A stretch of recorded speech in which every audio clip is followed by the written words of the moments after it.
you. All right, and I can hear you as well. All right, perfect. So I'm not gonna butcher your name. So can you say it first so I try to not fuck it up. I have a Turkish name as well, so I've just given up on people saying Hassan correctly. So I just I just go with the flow. But Anand, right? Is that am I at least getting Yeah, your first name correctly? that's exactly right. All You got right, it. perfect. So um, thank you for coming. And how would you Absolutely. Thanks explain for to having me. how would you explain to the Zoomers your body of work, Anand? How would you describe what you do? I'm a writer, plain and simple, a nonfiction writer, a journalist by trade, and I generally the kind of work I do, I call it ideas through people. Trying to look at the big ideas of our time, ideas the kind you talk about, that we're all talking about these days, but not always in the way that so many of us talk about them, which is just opinion versus opinion versus opinion. I try to tell the stories of people wrestling with those ideas, testing those ideas, losing faith in those ideas. In my books, I kind of write a lot about people grappling with these ideas as a way to kind of illuminate these debates. And I think the thing you and I connected over is my most recent book's called Winners Take All, Yeah. from a couple years ago, and it's about the world that we live in which the country we live in which a very small group of wealthy and powerful people, a billionaire class, has gotten ever more wealthy, ever more powerful, more and more concentration of its influence, and at the same time has sold a story to the country, very successfully sold, that not only are they good and decent people, not only is the system that they are standing on top of, fair and just and the only possibility, but in fact that they are the saviors from the very problems they are currently still causing through do-gooding. We have created this system in which people like Mark Zuckerberg or Jeff Bezos or Elon Musk and others defraud the society by day and then turn around and try to kind of rescue it by philanthropic moonlight or by doing a social venture capital thing or a social this or a social that. And I wrote the book to kind of expose for people the way in which that those dance moves kind of work, the way in which the rich and powerful use this idea of helping us to screw us. Um, Absolutely. That's actually part of what I wanted to talk to you about. Is oftentimes for the layman that's unfamiliar with how these sorts of things work, they look to the generous donations, the philanthropic endeavors of billionaires, and say, "Well, how dare you? How dare you speak out against this person? How much money have you given to a charity or a cause?" And my argument to that, of course, always is, well, these people have the power. The reason why there is a charity that's necessary to solve some of these issues to begin with is because of the actions that billionaires and the wealthy have taken in an effort to cripple social safety nets and social programs that would render charity unnecessary if that was the case. And they're just That's buying exactly back right. some social capital. So can you go a little bit further into it, because this is certainly something that even Twitch streamers have a hard time comprehending. Well, everybody, yeah. Let me step back even one step further and say, in every era of history, there has been an up and a down. And in every era of history, the people who are up, particularly the people who are unjustly up, who are up because they are holding other people down, but they invent a story. And the reason you got to invent a story is you're outnumbered, right? So if you don't, in addition to physical power, in addition to the coercion of the law, if you don't invent a story, your presence in the Downton Abbey castle, or at the top of the Indian caste system, or as an enslaver of people in Alabama in the 1800s, is an insecure position without the invention of a set of ideas to kind of market to everybody else and keep things as they are. So that's a constant throughout history. But in different moments in time, the story you got to market is different. And so in Alabama in 1800s, as we all know, you really have to market and develop an ideology and a story about race and about white supremacy. If you don't invent and spread this story, system's not going to work. In India, where my family comes from, the caste system, if you don't invent a story about these hereditary caste roles and some people being born priests and some people being born bricklayers and the importance of the son doing what the father did and the father doing what the grandfather did. If you don't invent that story, people are going to defy the system. And so the question becomes, in our age, in our time, like what I just said about these older systems is kind of obvious because with perspective, we see it. The question is, what's that now for us? And what that is now for us is, in my reporting, people who first are told that the way to get up, the way to get on top, is by cutting every social corner possible. So if you can avoid paying taxes, avoid paying taxes. If you can avoid paying people as employees and just make them contractors, do that. If you can do dynamic scheduling where you don't have to pay people a reliable paycheck or commit to a certain number of hours in a period or change their hours with very minimal notice, do that. If you can hide your money in the Cayman Islands to avoid some of your obligations, do that. Do whatever you can to pay as little as possible, to owe as little as possible to your community, to dump as much toxicity as possible, literal or metaphorical, into the commons. And then, because for all the aforementioned reasons, people might start to resent you, people might start to be upset that you're operating like this, people might start to smell the rivers and look at their paychecks and realize the forced austerity from their government is because of your tax avoidance.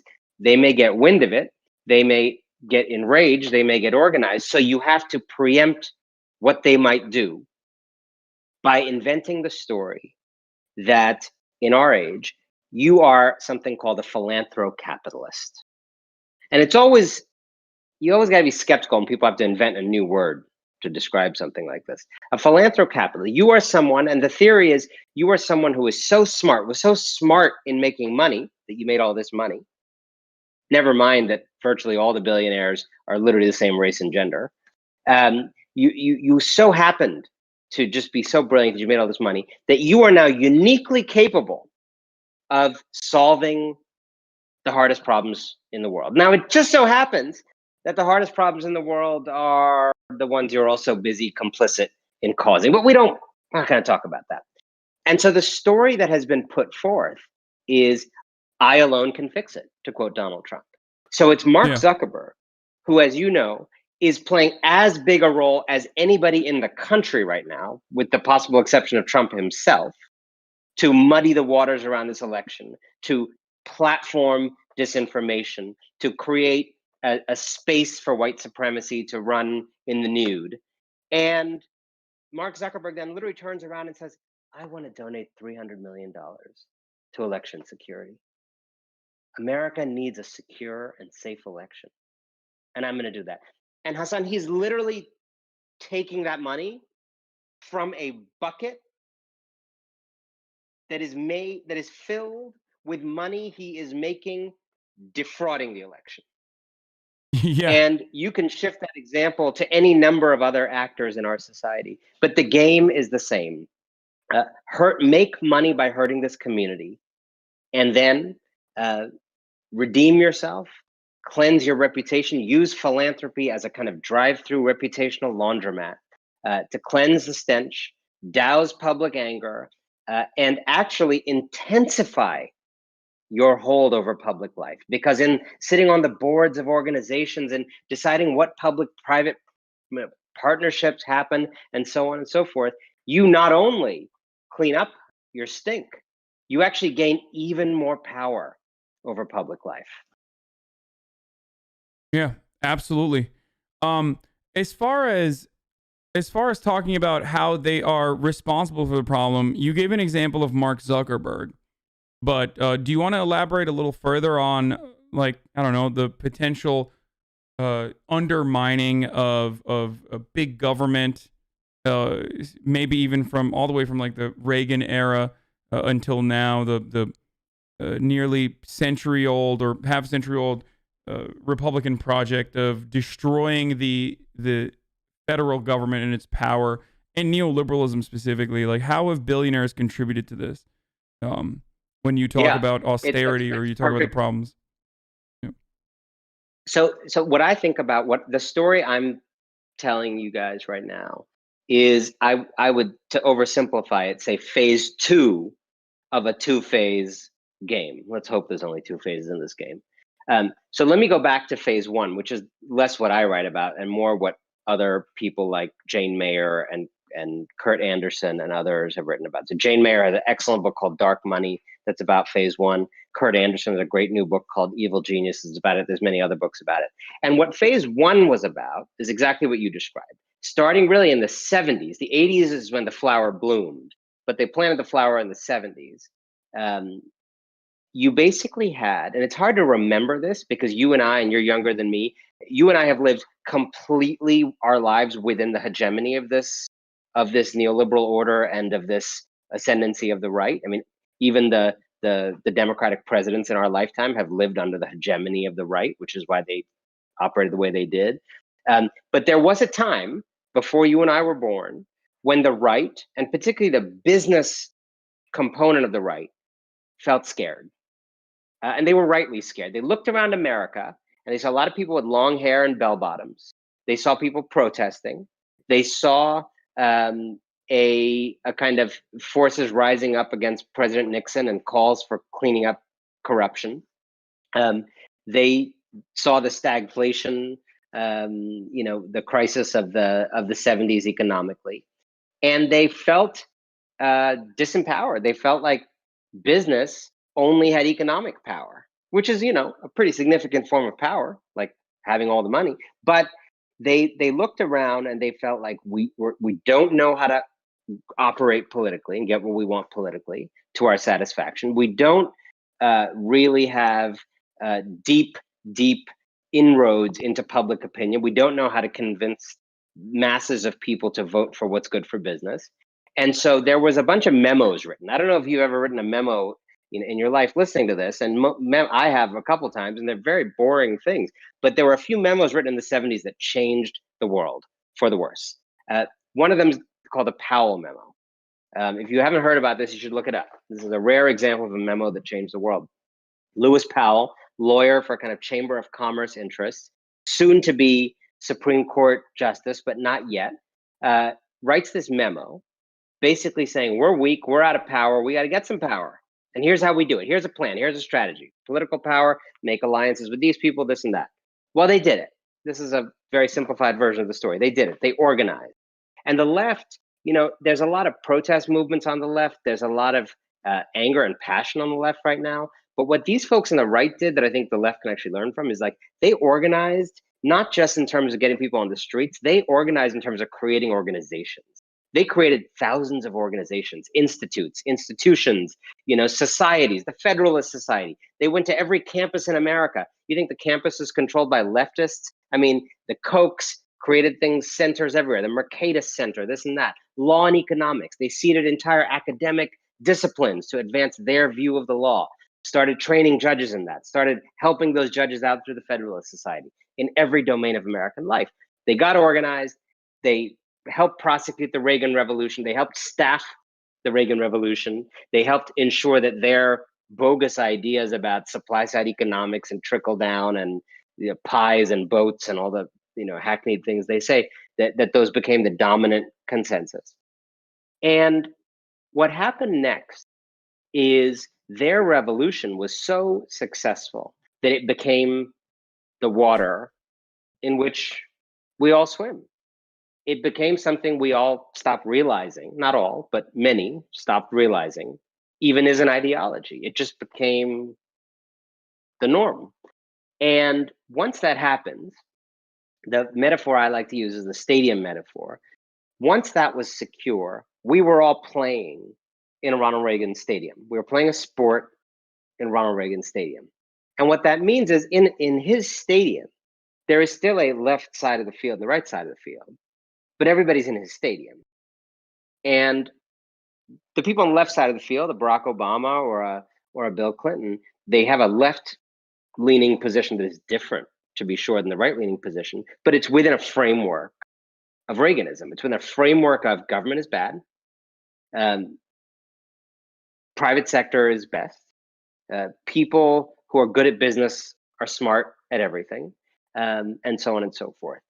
Likewise, if you were president of the United States between the 30s and the 70s, you were in FDR Stadium. Doesn't matter if you're Republican or Democrat. Eisenhower, Nixon, they were all in FDR Stadium. There was a right side of the field, but the right side of the field in FDR Stadium meant 90% marginal tax rates and creating the EPA, which Nixon did. So the question, so phase one was that capture and that consolidation of power, so that even the left was in that spectrum. And the moment we are at now, this is where it comes to what I write about more, is as that system has degraded more people, caused more and more people to suffer, caused more and more pain. We are a country awash in pain, as you know, and this crisis has only built on, elaborated, elongated that pain.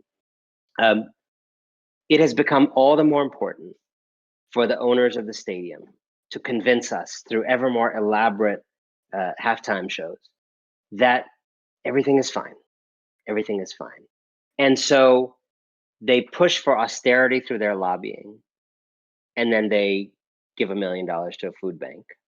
They make as much money as possible compromising,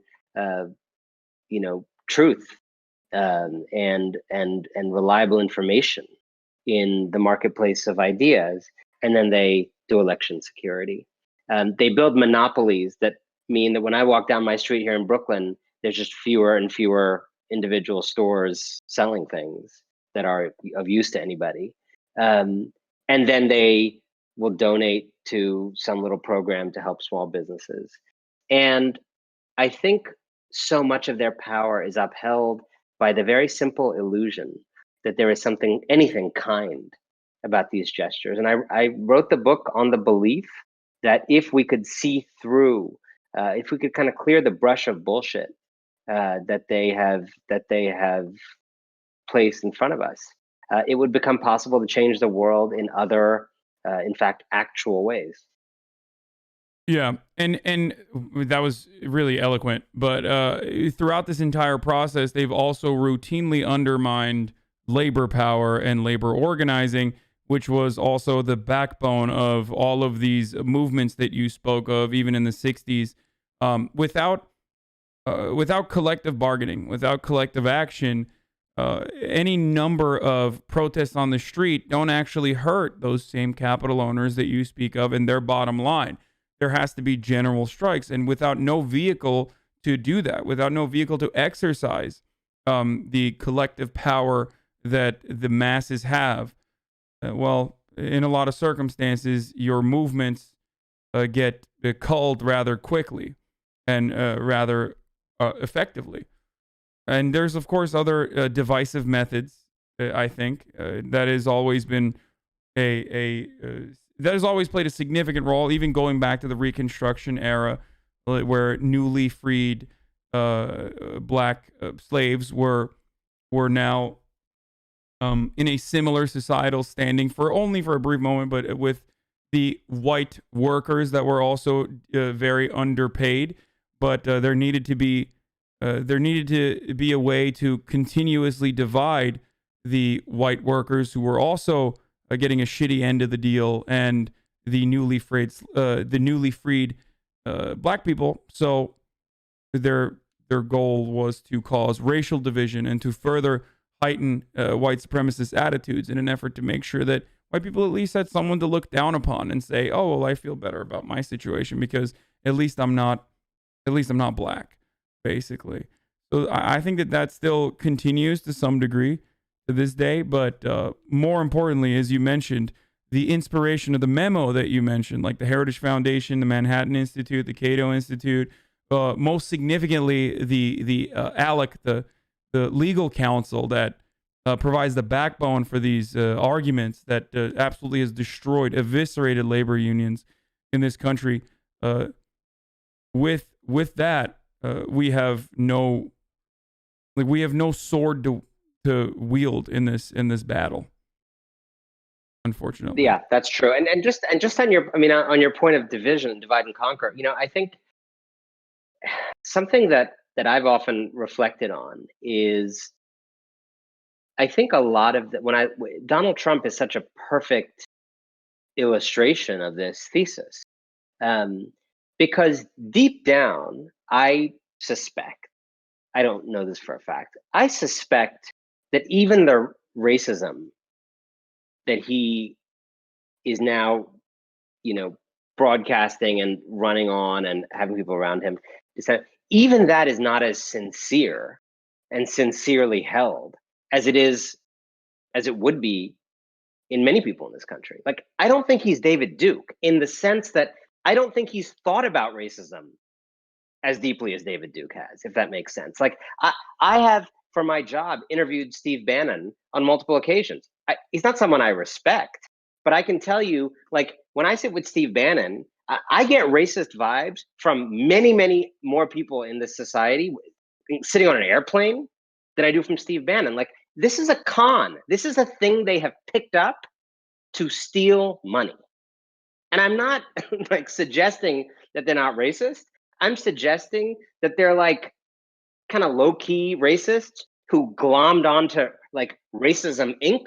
as an opportunity to make money. Like, the racism is not the goal for these people. The money is the goal for these people. It's the no power different. is the goal for these people. It's no different than like Wayne LaPierre.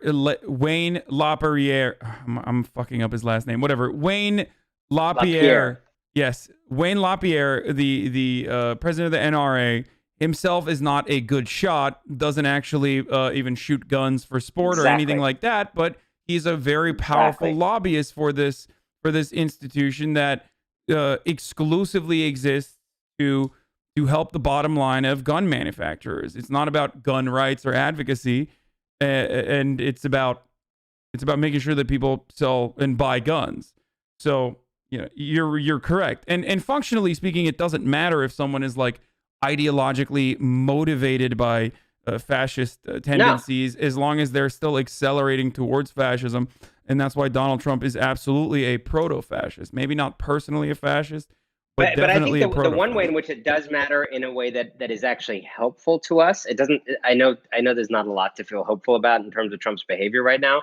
But I did this interview with Sarah Kendzior. I don't know if you've had her on your show. You should. If not, just one of the most brilliant interpreters of creeping autocracy and Trump's behavior, and studies authoritarian regimes in other countries. And one of the points she makes is that one way in which Trump is different from some of the fascists we know throughout history is he doesn't seem to show much love of country, right? In other words, if you look at the great fascist leaders throughout history, they have all the obvious anti-democratic tendencies and maybe the narcissism and the abuse of power, all of that. But there often seemed to be like a desire for their country to be great in their warped imagination, right? Yeah. And so that would come with conquest, or that would come with making it, ruthlessly efficient at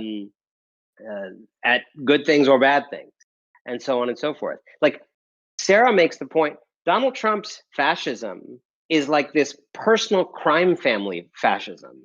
It's like he's not even remotely interested in deploying his fascistic tendencies to enhance the capacities of the United States in any dimension. So on the one hand, that just, it's kind of just a bizarre thing that you would go to all this length to be an autocrat with no real designs for your country. But on the other hand, it's a kind of silver lining, where his real goal is really the goal of like a mafia don, who happens to have control of a nation state right now. And she is someone who's helped me understand, processing him through that lens of mafia don who accidentally ended up in charge of a country instead of a crime family. Yeah. No, absolutely, I agree. And it's pure narcissism for the most part. It's rarely ever, there is no real blind loyalty to even the party or even his closest allies, if there are even any. He just is purely a dude who's out for himself. And because America is hyper individualistic, it works really well. I think people just he's been able to take advantage of the civic nationalism of American society so successfully that he exploits it so successfully that people think he's on their team. He uses white supremacy in a similar fashion. I don't think he's personally, like, he's talked about like executing the Central Park Five. He's racist, certainly, but like he's racist, he's certainly like a racist. Yeah, he's old white guy racist. Yes, exactly. He's not like every black person is genetically inferior and therefore we must like purge them from society racist. Like he's not Hitler he's level. gotten there with the whole country thing. I think my point on that is more just that I don't think, like, there are some people like Stephen Miller in this country whose racism is armed with 50 books that they've read and who have an intellectual project with their racism, right? Who participate in different theory, like replacement theory, and these I'm just saying Donald Trump is not in. Donald Trump is a grifter who is trying to ride the coattails of some racist project that I don't think he'd be able to articulate for you in more than a couple sentences, but has become like the nominal head of. No, absolutely. You're 100% correct. There is no ideological grounding in his fascism. He's just like kind of he's just very good. He's just very good at reading the room. He's very good at being a demagogue, and he notices after years and years of being a massive media consumer that like this shit works. Like this is the cultural grievances that absolutely work on the Republican base. And that's why he was so profoundly successful. And that's also why I always thought like that it was ridiculous when people were like, oh no, Donald Trump, he's going to lose by such a significant margin, or that like there were Republicans out there who were going to jump ship in the way that they are portrayed on MSNBC, which very perfectly fits into that ideological stadium that you mentioned of neoliberalism. Like MSNBC is crafting a narrative. New York Times is crafting a narrative when they have these never Trump Republicans on, and they are the perfect demonstration of, in their worldview, the actual like smart Republican who is putting country over party and things of that nature, when they are not a significant constituency on the ground.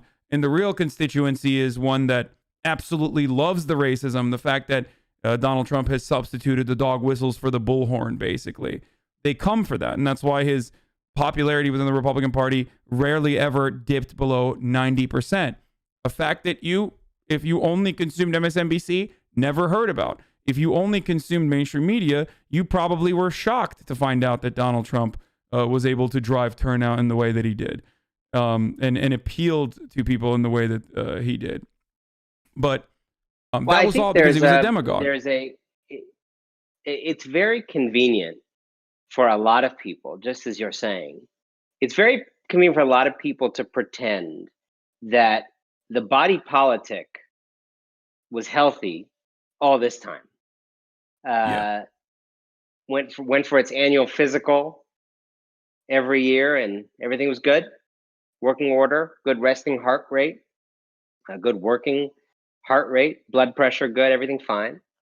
And then one day, suddenly, November 2016, we got stage 4 cancer on this democracy. That's crazy. Yeah, how'd that happen? Yeah, out of nowhere. We did all the checkups, eating a plant-based diet, read all the Michael Pollan books. Everything's been great. Everything's been fine, following all the steps. Stage 4 cancer, not even stage 1, 2, or 3. How'd we get to stage 4? Well, turns out you had cancer for a long time, America. And the buildup then becomes the important story. Trump becomes the blooming of a phenomenon that was sown a long time ago.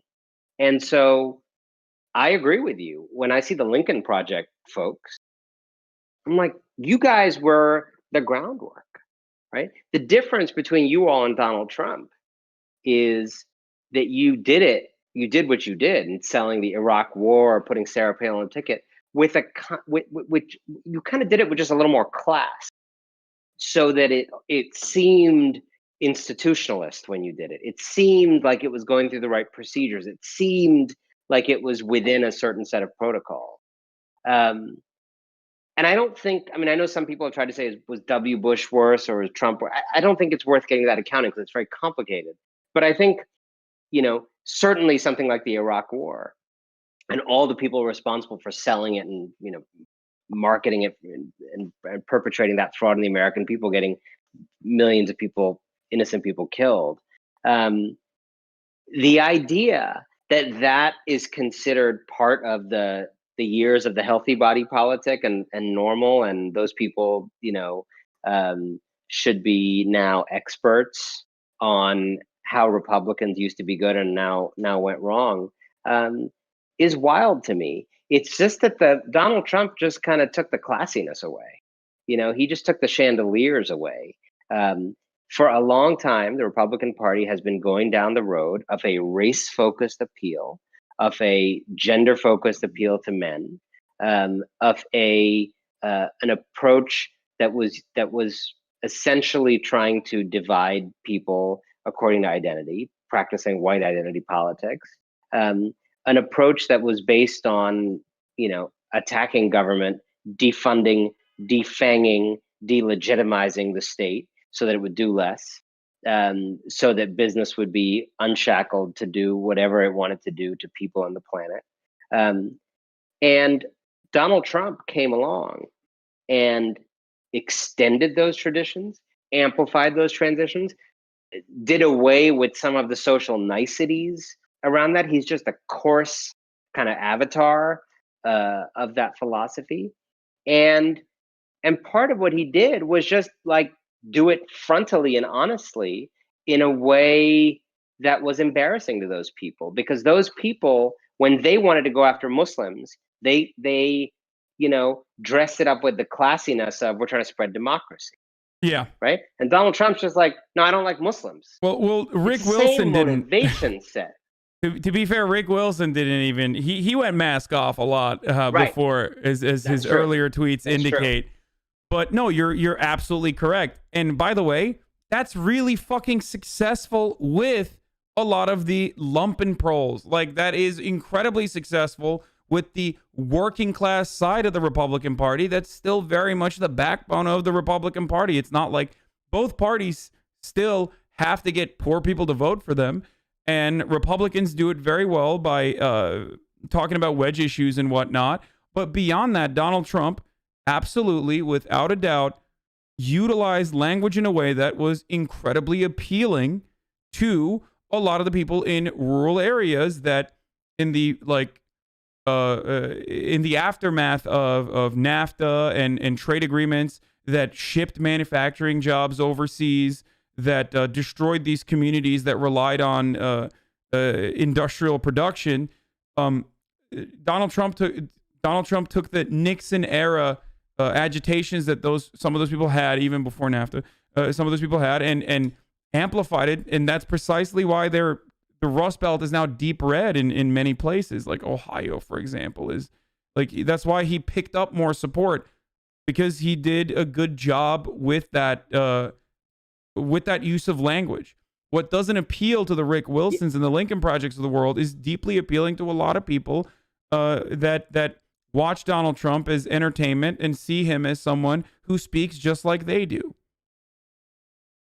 Yeah, and I think something I've realized as a reporter going out and talking to people about politics is, you're literally on here talking about politics hours every day. I'm talking about politics, writing about politics, tweeting about politics hours every day. Me and you are weird.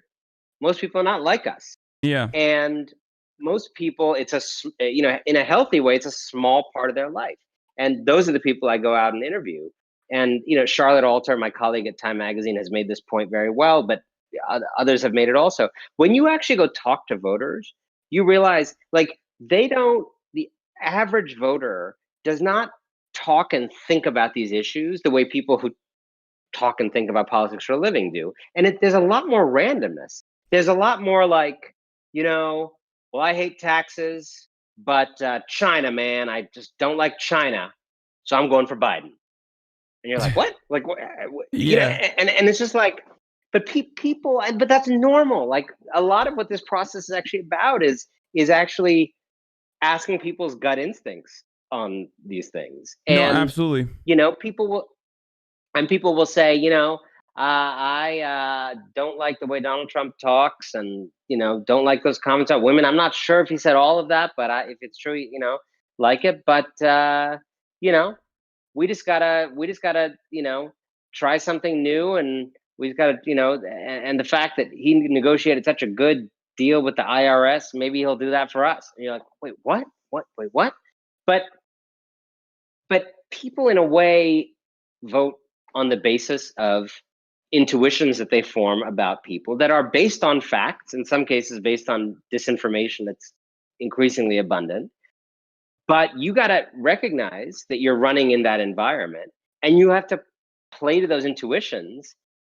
You have to play in that landscape. And there are people on the Democratic side like AOC who get that, who get that you can play the intuition politics game and use it for good, right? You can have all the policies up the wazoo, and you can, simplify the narrative so people understand who you are and what you stand for and who you're going to fight for, and what you're going to smash and who you're going to rep and defend. But a lot of Democrats, I find, just do not make it as clear as someone like AOC does. And so when someone like Trump comes along, it's malevolent, it's vicious, it's barbaric, but it's simple, and it plays into these very basic intuitions about, man, you got to walk on eggshells around these libs. You can't say anything anymore. Like basic guttural feelings like that. Or like, I just want to smash the system and try something different. And someone like Trump's, who is a man of very, very limited gift, turned out to be very deft in that first campaign at playing into those emotions. And I, suspect would have won again if not for the kind of manslaughter of a quarter all the million cheating, people through COVID. all the illegal votes and not the legal ones, i.e. Right. votes that were No, but seriously, like it's not unlike in a way, the strange kind of silver lining of luck that Obama got in 2008 with the financial crisis, which I think hurt McCain very badly, and said, these are the fundamentals of the economy are sound, things like that. And he was a Republican and coming out of a Republican administration.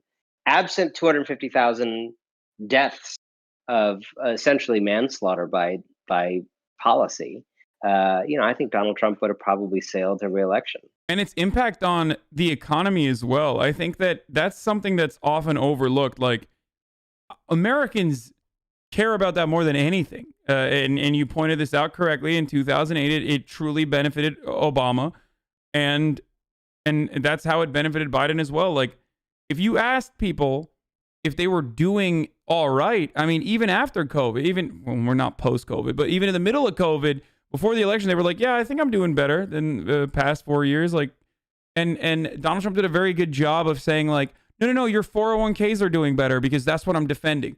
Meanwhile, as you also know, 80% of the stock market is owned by the top 10% of wealth. So 401ks are nothing in comparison to how well off the actually wealthy people are, as in any other circumstance, whenever the stock market is stabilized. Like, the stock market was doing well when 60 million people were unemployed in the middle of the pandemic. Like, and I think that while Donald Trump did that, people personally were impacted by it, and they hated it. They couldn't go to their Applebee's, and if you can't consume, then what good is living in the United States of America? That's the whole point of living here, is that you can get fucking $5 apps at Applebee's, and you can get a marginally better television. and drink some beers. That's the basic bargain. You may not have health care, but at least you can go to restaurants where you can make your health worse. Yeah, exactly. And when that was shut off, I think that agitated a lot of people. And some of them felt like Donald Trump was correct and that should not be shut off, and that's why they voted for him. But luckily, a lot of people were smarter than we give them credit and did see the impact on the economy and did see the problems that it created, all the people that died, and decided to vote for the other guy. And the other guy wasn't necessarily even going out and saying, like, I'm going to do this, this, this, and that. It's not like Joe Biden had a comprehensive healthcare plan that he was running on. He just basically said, I'm going to listen to the scientists. And because Donald Trump wasn't doing that, that was enough. That was a winning message for him on COVID, especially. Yeah. And I was, to be clear, and I was not a Biden fan in the primary. And I, felt there was a kind of emptiness along the lines of what you described. But I think, in retrospect, and I say this only in retrospect because I'm just now analyzing the past. I didn't see this coming.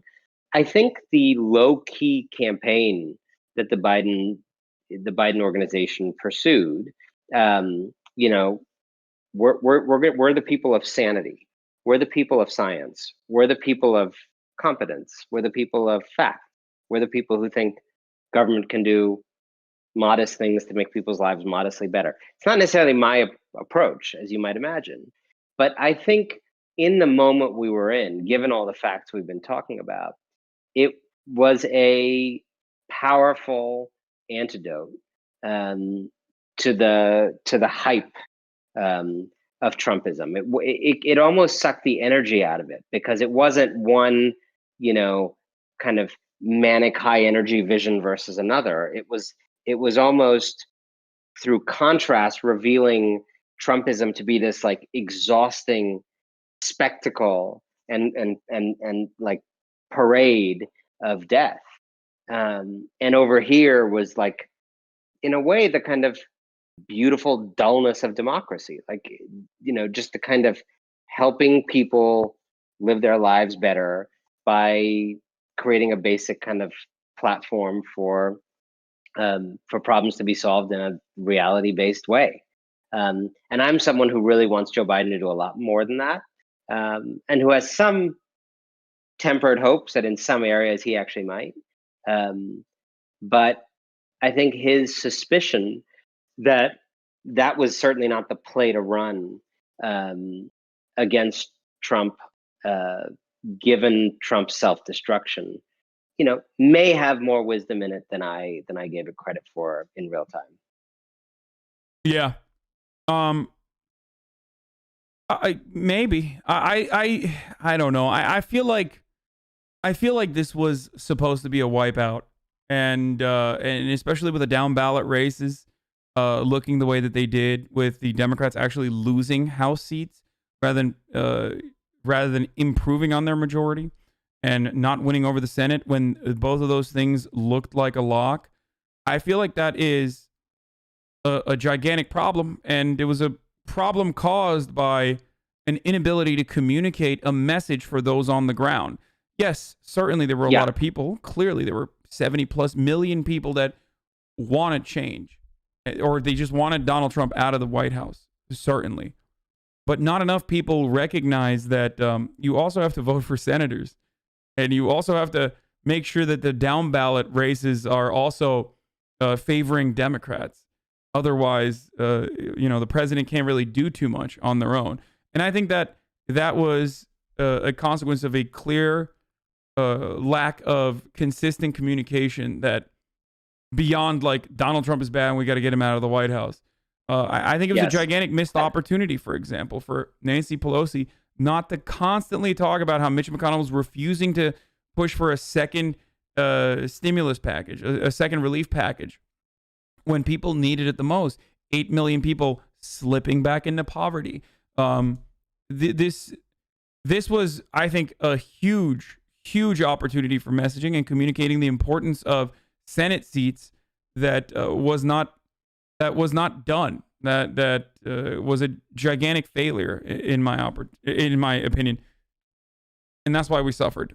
Yeah, I mean, I think what you're. I mean, I'm just kind of riffing here with you, but I think um, one thing we got to remember is that the Trump Biden race is a was a kind of two-man race with its own particular dynamic, and everybody else in the country running couldn't necessarily count on that exact dynamic, being replicated in their own race, um, because virtually everybody else in the country was running against someone less, out of their mind than Donald Trump. Um, Even the enablers, just there's no one who matches Donald Trump for the kind of uh, just out of left field quality. So Biden personally was able, in a way that I wouldn't have predicted, that was not my approach, but Biden was able to pull it out with with 51 something, with a significant, it's not, I mean, it's a majority, it's a strong, we have a rigged electoral college and rigged voter suppression and gerrymandering, but like, I think a pretty strong victory given the obstacles, given the unfairness baked into the system. But you're right, at lower levels, up and down, there was not that success, and I think that's where, actually, um, you do need to offer something more than "we're not Trump," because you're not running against Trump.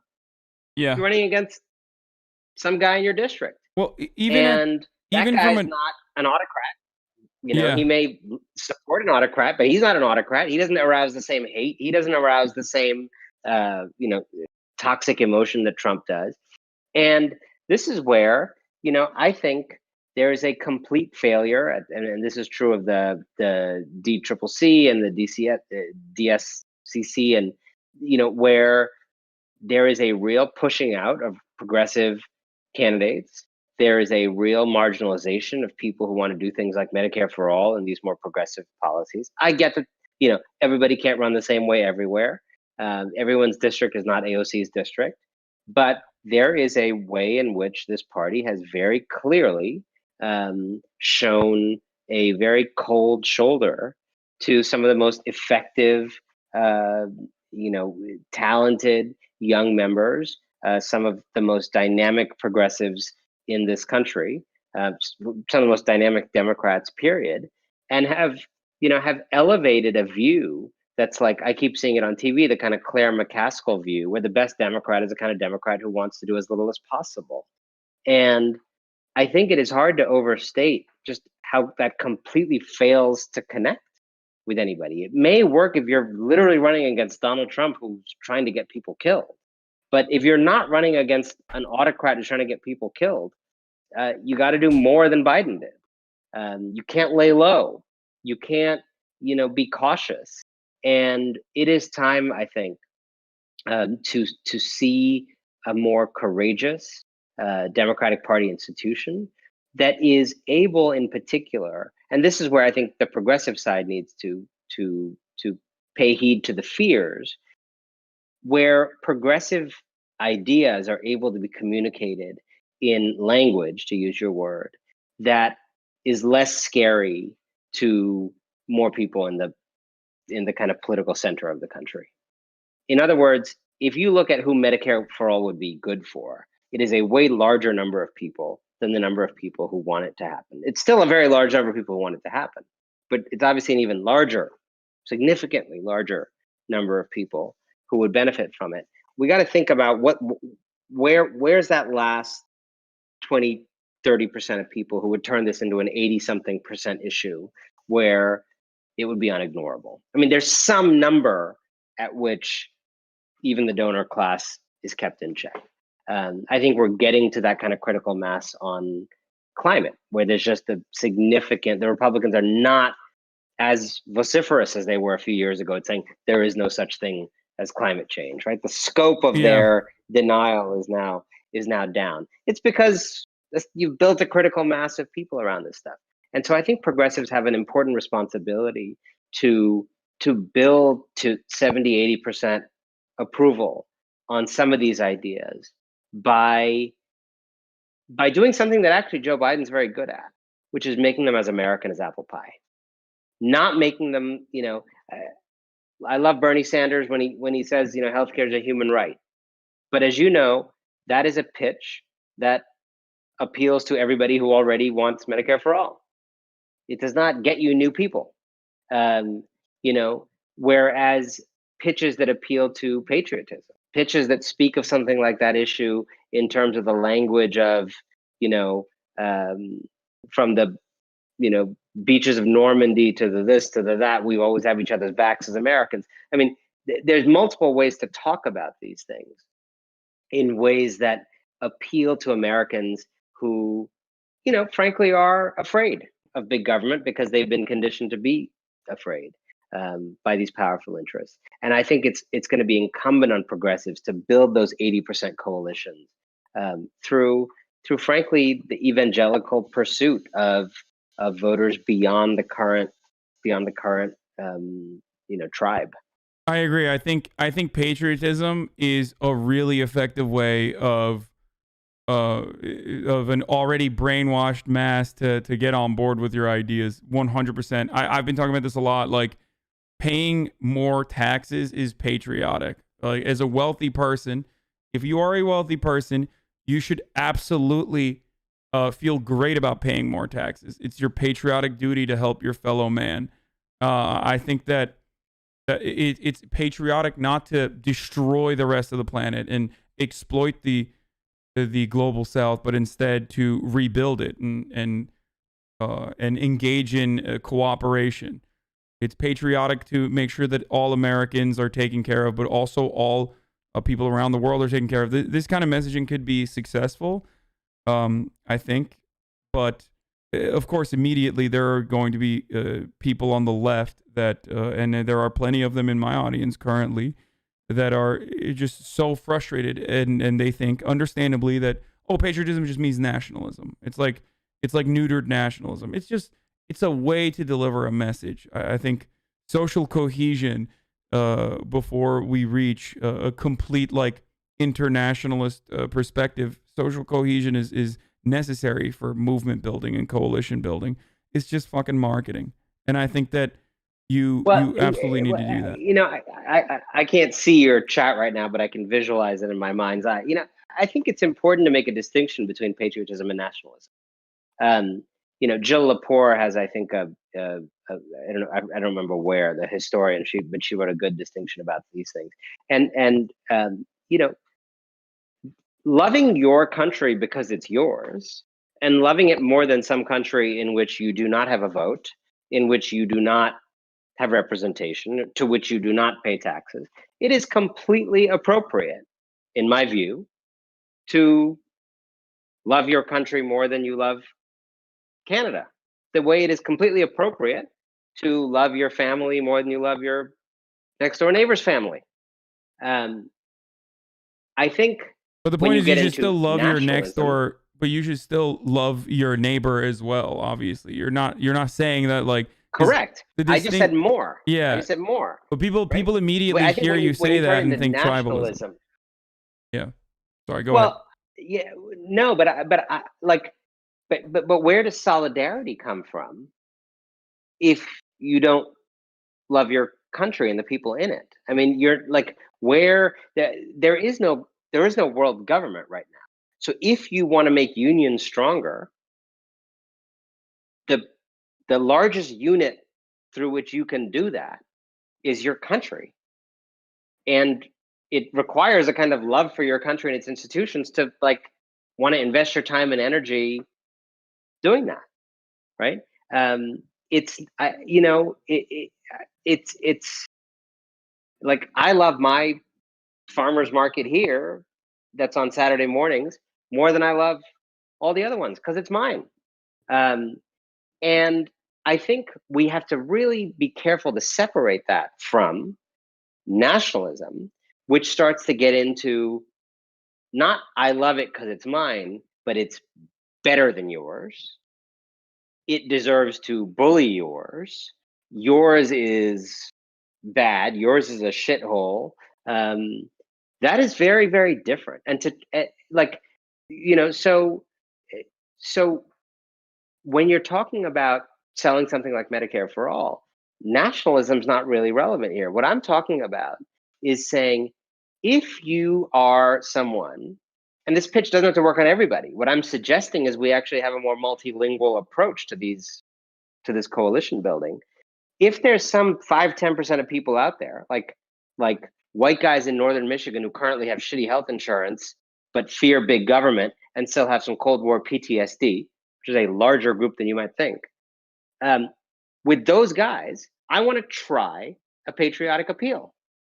I want to try saying, when our boys landed in Normandy all those years ago, if someone fell in the sand, died, was shot, they didn't, if they could help it, just leave that person there. They grabbed them so that some young bride in Indiana wouldn't have to wonder for the rest of her life what had happened. And when I'm president, we're not going to leave anybody dying on the battlefield of American healthcare. Now that pitch may not work in the Bronx. That pitch it actually probably would, but it might work among those white guys in northern Michigan with Cold War PTSD who don't really like communism and are very afraid of big government. But they see a connection between a value system they do hold, which is brothers in arms stick together, and then you take that and you kind of plop it over here to say same value, apply it to stethoscopes and blood tests and cancer treatment and pneumonia hospitalization.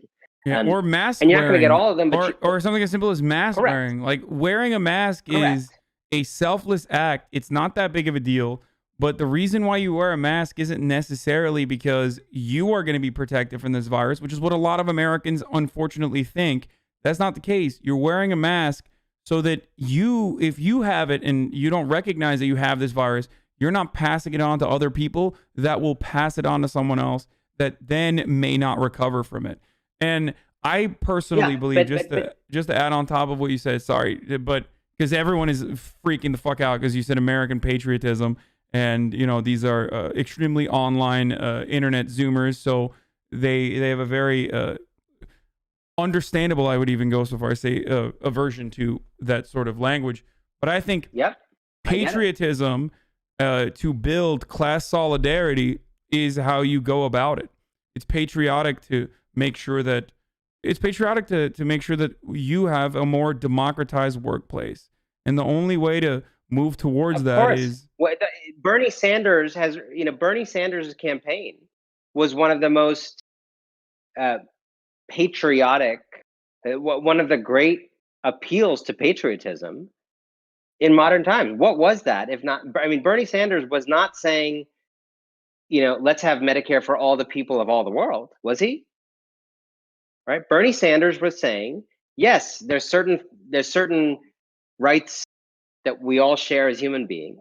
But Bernie Sanders' policy programs were about what do the people of the United States owe each other as a nation, right? I don't think that's exclusionary or nationalistic. It's just a recognition of the fact that we don't have a mechanism to do healthcare at the level of the world.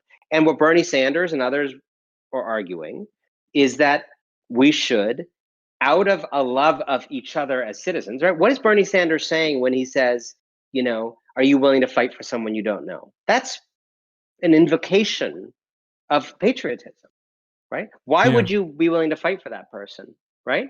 You're willing to fight for them because you belong to something with them.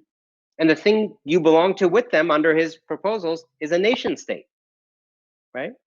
Yeah. And I think to me, the question of I get why people freak out around this. I get it. That's why I wanted to bring it up, because I think what happens is if the only people willing to invoke things like love of country are fascists and autocrats, then you're going to get these kind of razor thin results. And you're going to leave a lot of potential votes on the table. You have to, sell something like healthcare for all, which is such a heavy lift because of the power of the insurance companies, the power of the doctors and others. You have to get every person you can get on that by saying every true thing you can say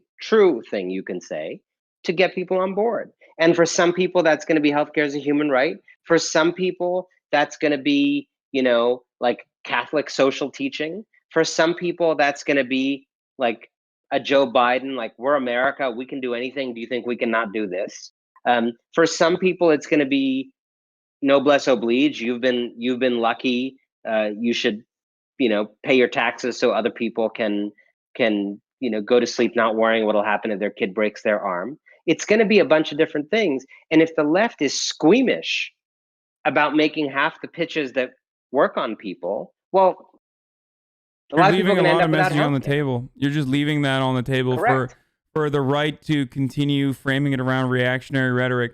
The way I see it is American exceptionalism is a cancerous mentality, but unfortunately, it's the reality here. A lot of people are hyper individualistic on top of that. I think these are two really damaging opinions that people have, right?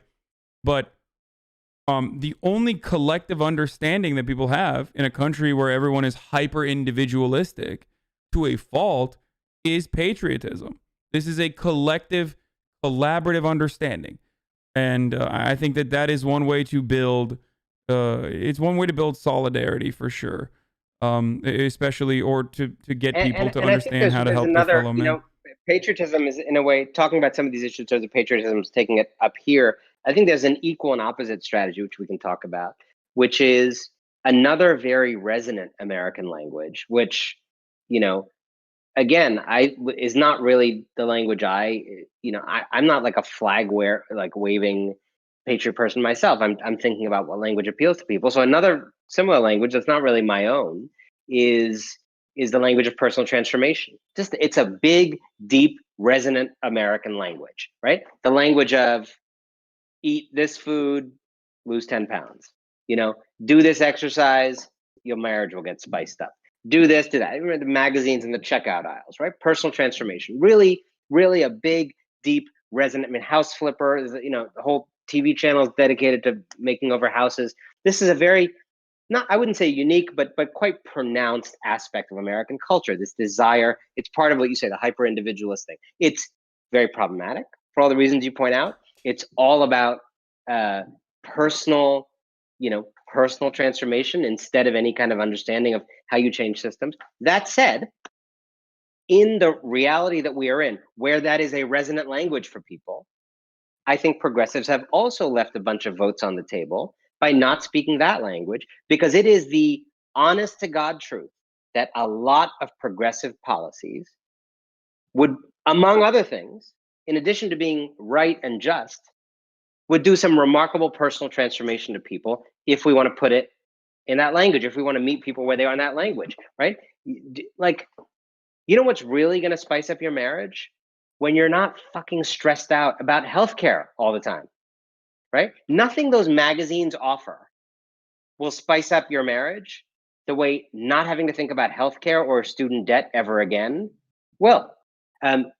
You want to talk about, like, what's your business dream? What company do you want to start? Okay, like, Americans love to fantasize about what business they want to start. Okay, that's great. What would actually free a lot more people to pursue whatever weird dream they have? Not having to lose their health care when they leave their current job. Now, that's a kind of capitalist, small business capitalist case for Medicare for all. It may not be the one that works for me, but that's going to work on a lot of people who are in that situation. Like, let's deploy it. Let's actually understand the vernaculars in which people live their lives and understand these issues, and let's back these policies into their lives instead of doing what I think too many of us do, and I have been guilty of this myself, which is like, why aren't they coming around? Why aren't they coming around? Why don't they know what's good for them? Why don't they know what's good for them is never good politics.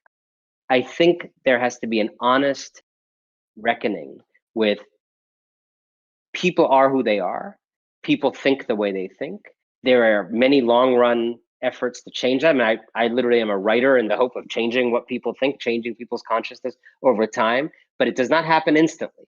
And when you are in the much shorter term game of winning in politics and passing laws, you have to work with the consciousness of the society as it is now. And Republicans and the right have been very good at prosecuting an anti-people agenda by making use of a shrewd understanding of the reptile brain of people and the vernaculars of people and meeting people where they are. And it's high time, as far as I'm concerned, that people who actually want to do good things for people got as good at that game.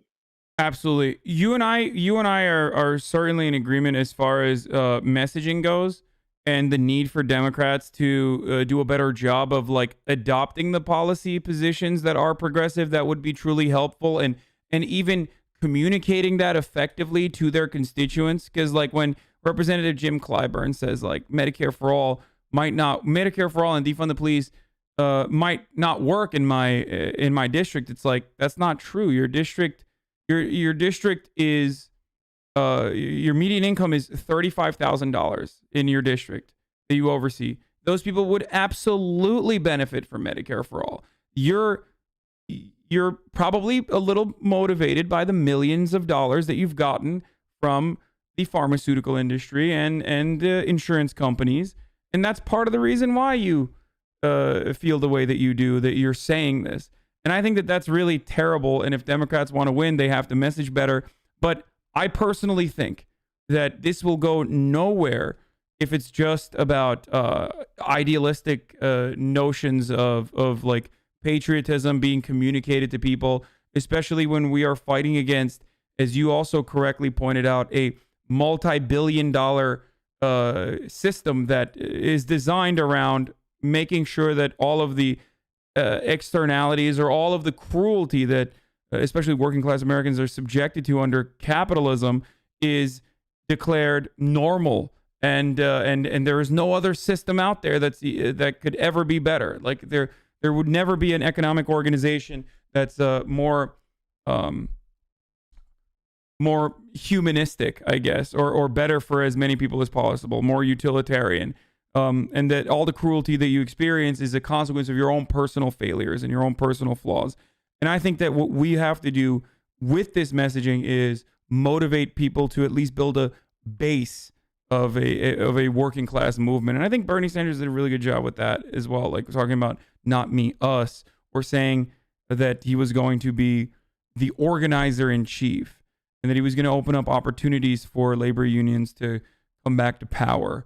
And I think that's something that we certainly need to focus on. And I don't know, I've heard a lot from Joe Biden on this area, even though his management and budget transition team has a bunch of Uber and Lyft executives and whatnot that have literally worked against those sorts of initiatives, like the people that played a fundamental role in Proposition 22 in California, for example.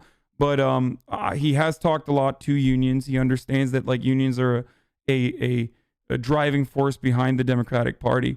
I hope that maybe he will do. He will open up the floodgates and even push back against right to work laws, for example, something that he's communicated before. But again, just like you and I are in agreement on this, you have to make sure that people understand that this isn't like, this isn't the scary socialism that Republicans are going to call it. That these are good policies that are truly going to help you, that are going to make your life better and make your life easier, and and offer you a seat at the table, so you at least have the power to bargain, and you can't just take whatever your boss tells you and live like that. And part of why I want to see them framed in some of these additional ways, whether it's patriotic or by the way, I think there's like, I'm not a religious person, but I think there's like a good Christian argument for a lot of these policies. It's not going to work on me, but I think, there has been some success in making environmentalist arguments to Christian folks based on scripture. I think you got to try everything. And part of why you have to try everything is for the reason you just said, which is there is such an array of power. To go back to the beginning of our conversation, that the organized right, the right and the rich and the CEO class and the people who wrote those memos and the dark money people and the Kochs, and they built something remarkable. They built a kind of complex of power and influence, cultural, political, social, legal, that is formidable. And all everybody else has working in their favor is numbers. It's just very large numbers of people. But if, sadly, it's not a fair fight. To quote Stacey Abrams' organization in Georgia, it's called that for a reason. It's not a fair fight. And so it doesn't take 51% of people to get Medicare for all done. It should. It's going to take like 80% of people wanting it to create the level of pressure where a Joe Biden might fight for it, and even I a don't couple know. of Republican I'm not as defectors optimistic might as you happen. are on that. If we're being real, I'll be honest. I don't think it's just about polling. I think, like I said, you have to have a base of support. You have to make politicians feel the stress of it. You have to go out to town halls and scream in their fucking faces. I agree. You have to show I them that, agree. like, I fully agree with that. you are organized and that you won't be voting for them if they keep this shit up. And it's not just Yep. Democrats. Democrats do need that extra oomph, though, for sure, so that they can be reminded of who the people are that are voting them into office, rather than what kind of campaign dollars are going to come from whichever corporation that they're benefiting the interests of or representing the interests of. So I think that's certainly something that we need to do as well. But yeah, we are in agreement on the messaging front for sure. And I think that the messaging will allow us to create this solidarity and to create these movements in this organization so that we can push back. And one thing I'll say again, as someone who was incredibly skeptical, if not hostile, to Joe Biden in the primary, is that I think one strangely hopeful thing I could say about Joe Biden is I think Joe Biden is ideologically empty. Like listening to you talk, like you, perhaps like many people who listen to you, you have a philosophy. You have a worldview. You have a worldview that is significantly different from, that of a centrist Democrat or a country club Republican or a fascist Republican or whatever. I don't think Biden has a philosophy in that same sense. I think he's landed in a certain place politically, and that's changed over the years on different issues, on race and other things. But I think that has never been, going back reading What It Takes, his long epic book about the 1988 race that he figures in prominently. Where he lands has never been a product of reading and thinking the way it is for someone like Bernie Sanders or Elizabeth Warren, right? Elizabeth Warren's reading like a book a day, forming a obvious worldview. Bernie Sanders is deeply steeped in a tradition of democratic socialism, social democracy that has clearly informed a very specific worldview and philosophy, right? You can't just show Bernie Sanders a chart and expect him to think the opposite of what he thought yesterday. Joe Biden's really not like that, right? Joe Biden, I think, is where he is at any moment politically on any issue because of like some combination of where people are, where the pressure is not, what his advisors want to do, what's easy, what donors like, so on and so forth. Yeah. And you've seen him be like anti-busing, and then you've seen him change his mind on that. You've seen him, do mass incarceration, and you've seen him talk about systemic racism. I don't generally view what I'm saying right now as a favorable human quality. I mean, I think it's much better to actually have a thought through worldview. However, for your and my purposes, and the purposes of many people listening to this, if you want to get something done, and you have someone in power like Joe Biden who is not where you are on this political spectrum, you have a better chance under someone like him, a neoliberal centrist like him, who's ideologically empty, than you do under a neoliberal centrist like him, who's deeply steeped in thinking, right? Like Bill Clinton is not that different from Joe Biden politically, right? But Bill Clinton has read 5,000 books to get to the place that he is.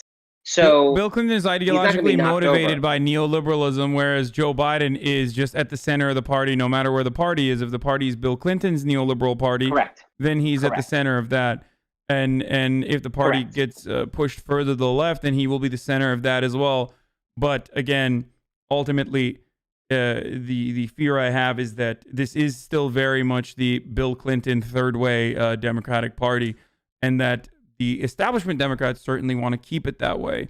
And they believe either because they truly are lost in the sauce or drank the Kool-Aid and this is the only way to get reelected for them, or because these are the people that line up their pockets and they recognize that and they understand that this is the system that they need to preserve.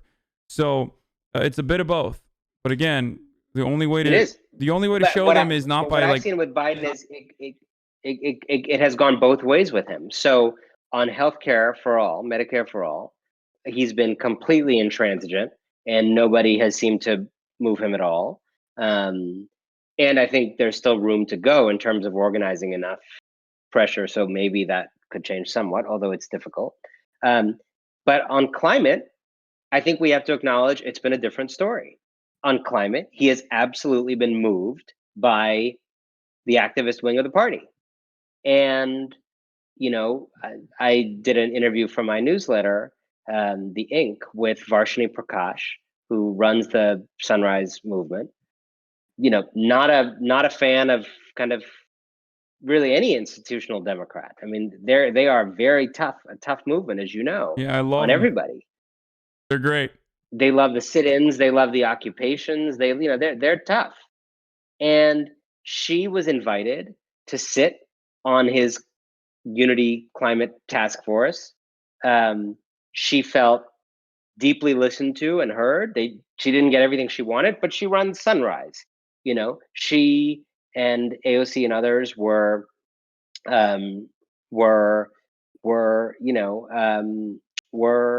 considered.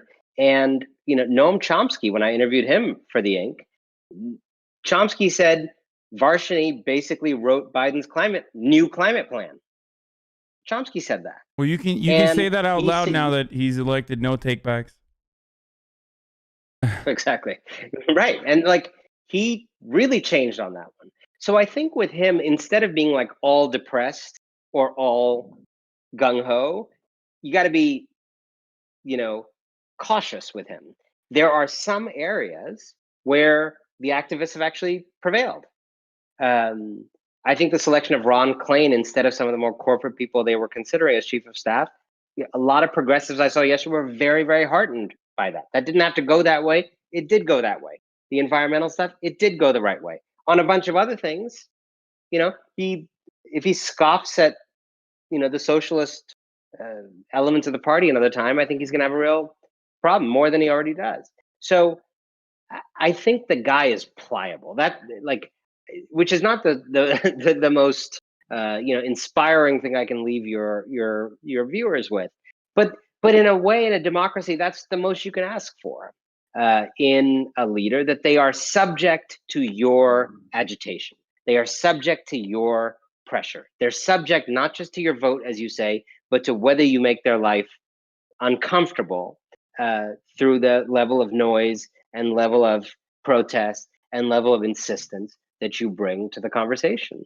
And so I have been very skeptical of Joe Biden, but I am not skeptical of the people who want big things to happen and how much smarter and more sophisticated and more organized they have gotten over the years post-financial crisis, in the wake of this COVID crisis, a more intersectional movement, a movement that has found more comfort making the arguments about race and the arguments about class in smart interwoven ways that don't minimize either story.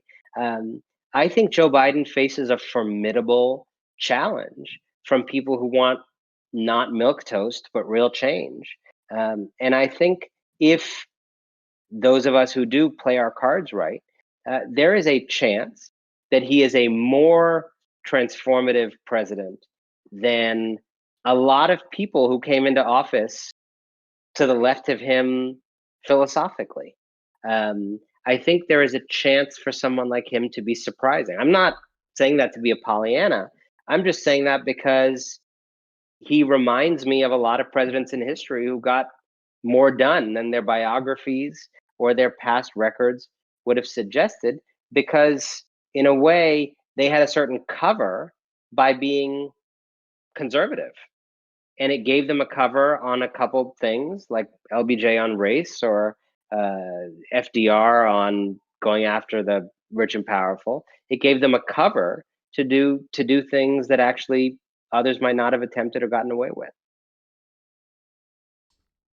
We'll see. I feel like you're leaving me in and everyone, a lot of people in this audience, in a lot more hopeful of attitude, especially after the past couple days. Like I there's still issues with Ron Klain too. I mean, this obviously he's not as bad as some of the other picks, but I mean, like my only hope in that circumstance is that he like worked with Al Gore as well as Joe Biden, even though he does sit on the, or he's a board of trustee for the third way, literally like third way neoliberal centrism that we were talking about.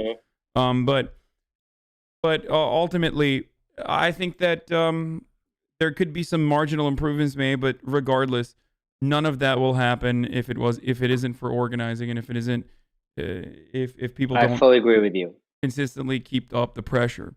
But yeah, I'm a little bit more hopeful though. But we're a lot smarter. We're a lot smarter. Like this attempted election theft, we are smarter because we lived through 2000, the year 2000. You know, this COVID crisis and the idea of letting a crisis go to waste or not, we are smarter because of 2008 and watching Rahm Emanuel and others, you know, use and abuse and not use that crisis. I think there is a level of sophistication, intelligence, and intersectional understanding of how to fight for justice in ways that are not prioritizing some struggles over others, that is really remarkable right now.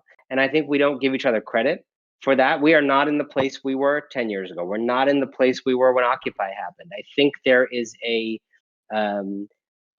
real critical mass for these issues. I think the Warren and Sanders campaigns would not have been possible until they were possible. I think AOC and the rest of the squad would not have been possible until they were possible. They have now new colleagues coming in orientation as we speak. I think I have been filled for the last 4 years with as much despair as anybody.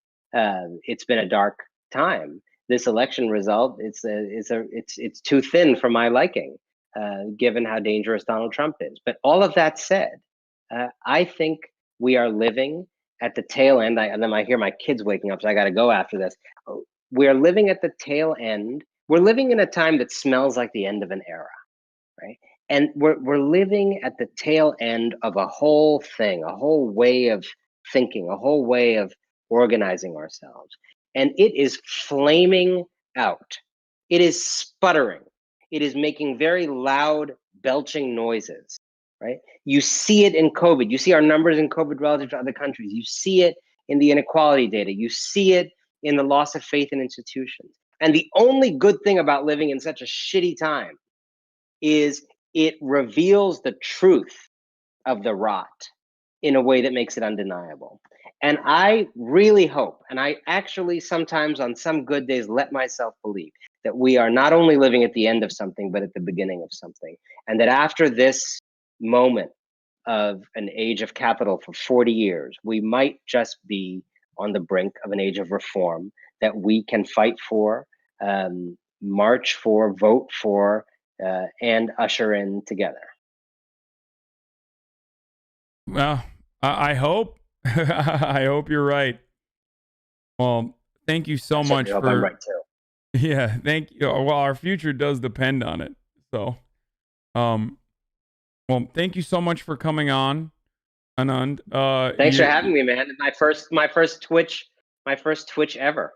Yeah, this was well. I'm glad you came on here instead of playing video games with someone else. Then, but you don't have to actually play video I had games. no idea to play video games. Yeah, exactly. Yeah, but yeah. I wanna have you back on whenever you want to. Just hit me up. This was brilliant. This was a great conversation.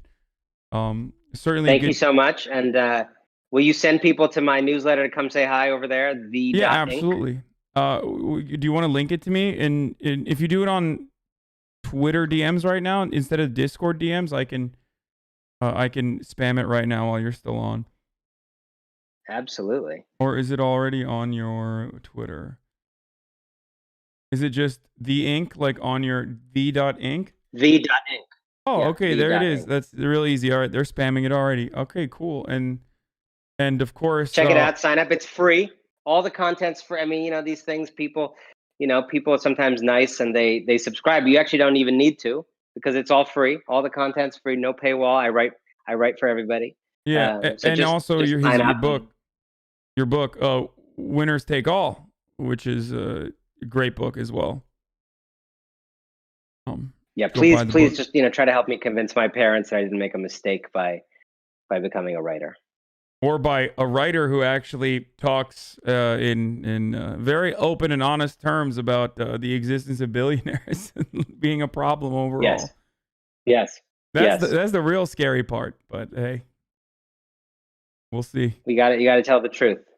All right. Well, thank you so much again for. Thanks for doing what you do, man. I appreciate it. Thanks for having me. All right. Bye. Bye.